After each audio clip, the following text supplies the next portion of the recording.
In the second episode, we see Sandman is unable to restore his palace back to its original state as he doesn't have enough strength and his tools, and he says that, "Nor what I am without them."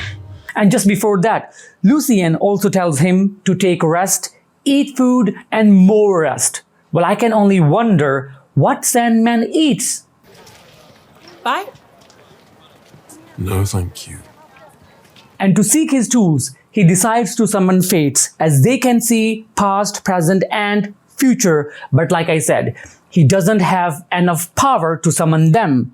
Then Gregory becomes the sacrifice, the only creature left in the whole dreaming who contains a fragment of Sandman's power, which sounds not odd, but also stupid.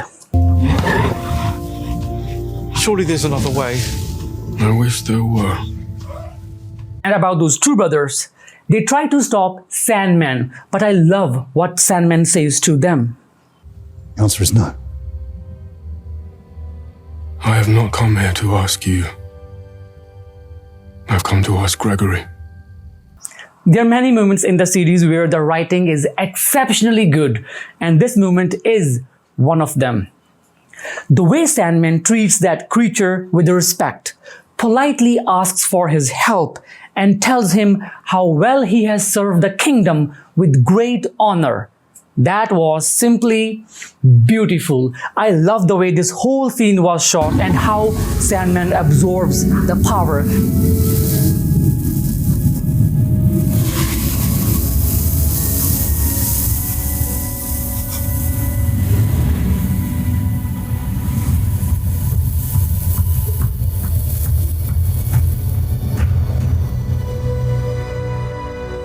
The expression on his face while absorbing the power was well acted. CGI work was equally brilliant.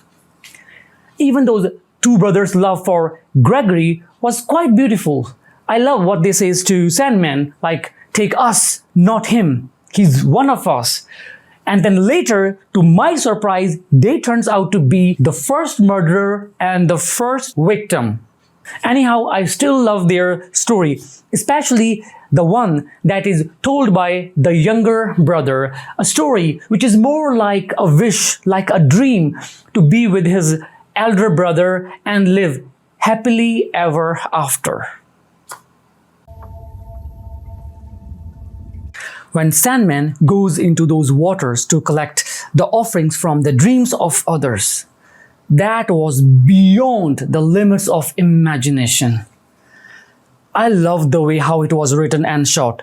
Actually, there is a slight problem in the writing because of Lucien's character. I just don't like the part where she talks. Even here in this second episode, she asks silly questions, and this time she asks question like, "Do you think you're quite ready, my majesty?" It has been some time since you've navigated these waters. Do you think I have forgotten how? And then she explains this to Sandman like, in his absence, these waters have become darker, treacherous, unsafe. And how can Sandman know about that even after seeing all the damage in the dreaming? So he has to be told that these waters have become darker, treacherous, unsafe. I mean, every time she appears and she talks, that part is annoyingly stupid. Let's just reimagine this scene without Lucien. Sandman is walking on that bridge, and we can hear his thoughts, just like in the first episode when he was caged in that spherical glass. I must collect offerings for fates from the dreams of others. For that, I must go into these waters as they are part of me, as much I am part of them. And then he puts some sand into those waters. And I love that scene. There's nothing there in those waters, but when Sandman puts some sand into it, then magically his reflection appears, which is spooky and darker. And the way it takes Sandman into the water and disappears, that was beautiful. And then a slight change in the dialogue. Instead of Sandman saying, "You were right, Lucian," he can simply say, "I can see." Then those same dialogues, no change required. So it's gonna be like, "I can see. These dreams and nightmares no longer recognize their master, so I must remind them." Everything else is just perfectly awesome. I love how Sandman collects his offering from the dreams of others. The imagination level and CGI work are beyond words here. Now let's talk about fates. I, Lord Morpheus, dream of the endless. Summon the fates. Fates. They are exceedingly captivating. I love the way they appear and how they answer. Actually, in the beginning of the second episode, Lucian says that they only talk in riddle, but we don't see them talking in riddles. It's more like an indirect approach. For example, for the first question, the maiden, the youngest one, she gives the name of Joanna Constantine, the last purchaser of the sand-filled pouch. But she doesn't clarify that if she still has that pouch. And for the second question, the mother, she only mentioned the trading of Sandman's helm with a hell demon, but she doesn't give any exact name this time. And about the third question about Ruby, the crone, the eldest one, she only gives a hint that it has passed from a mother to a son. And when they are answering, they are not just saying some words, they are also showing it to Sandman. I just love this kind of creativity because it enhances the overall experience.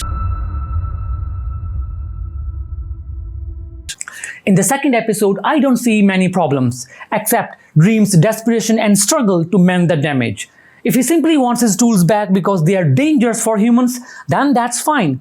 But he has put so much power into them and he has no power left. That sounds foolish. And I don't see him as a fool after seeing him with that much patience and how he deals with Alex and Gregory. And even Gregory's part, I like that part individually, but not as a part of the story. It doesn't make any sense that the only creature left in the dreaming that contains a fragment of Sandman's power.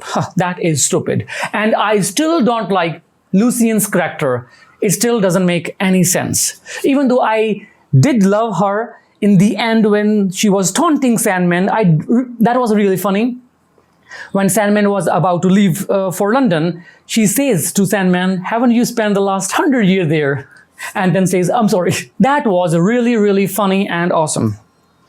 And when Sandman says that he's going to see Joanna Constantine, and he says that she's just a human, then again, Lucian couldn't help herself and taunt him again by saying, "So was Mr. Roderick Burgess."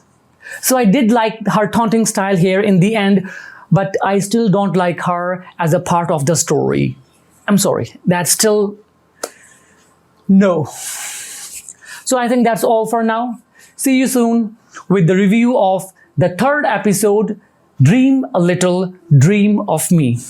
Until then, goodbye, stay safe, stay healthy, and remember, every problem has a solution. You just have to look for it.